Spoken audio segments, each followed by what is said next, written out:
Good morning, dear students. Welcome back. How are you all? Hope you all are well and fine. Challenges are big stones or stumbling blocks. It's just a matter how you see them. Student, nowadays we are facing a big challenge of coronavirus infection, that is COVID-19. So you all have to take proper care of your health, because health is very important as health is wealth. Myself, Mrs. Yashasri Deshpande, is going to teach you science subject. In the month of April, students, we have studied lesson number 1, crop production. In that, whatever you have learnt, so we have to take quick recap of that lesson. So let us take a quick recap. So what is actually this crop production?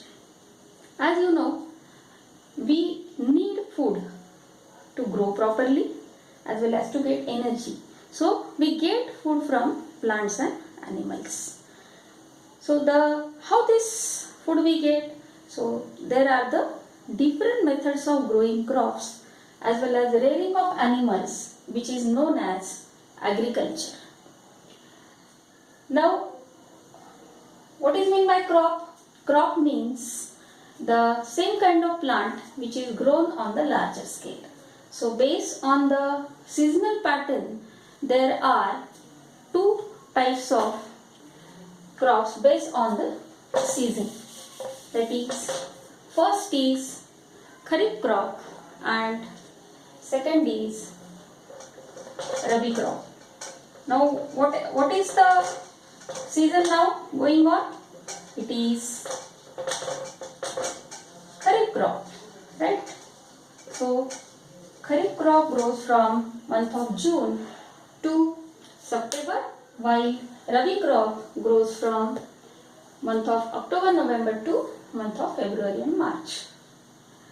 Now when the farmer starts the methods of crop production, farmer has to take some steps of methods of crop production.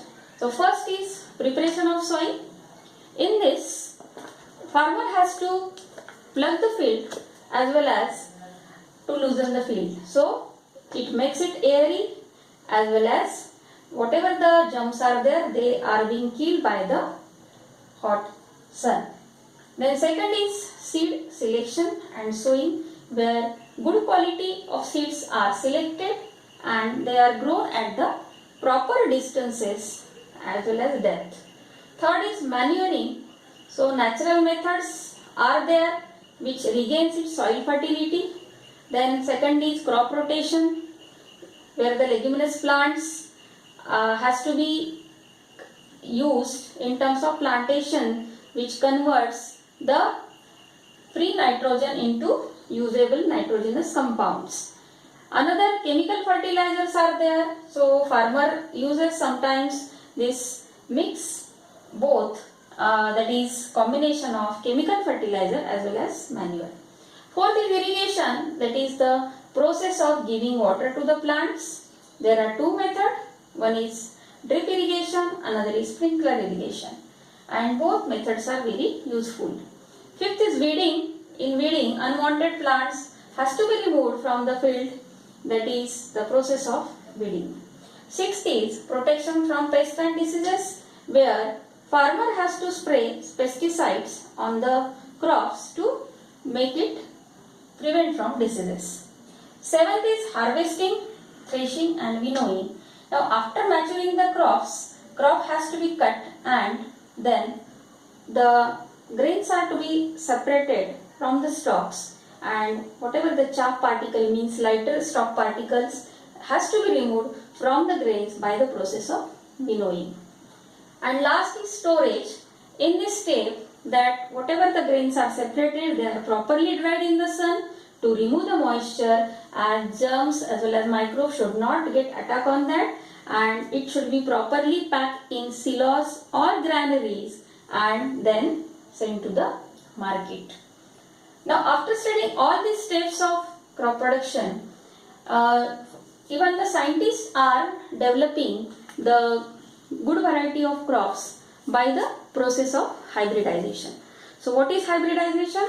Hybridization is a process where the good variety of crops are growing by combining two different varieties. Okay, so it is a technique used for developing that is new variety of crops by crossbreeding two different varieties. After this, we have to take a quick recap of nitrogen cycle. Nitrogen is an important element of the atmosphere. How much nitrogen is present in the atmosphere? It is 78%. So 78% of nitrogen which is in the free form present in the atmosphere, and then it is used by the plants by fixing it in different forms, in usable forms, and again this returns into the atmosphere through the process of nitrogen cycle. Now let's see nitrogen cycle.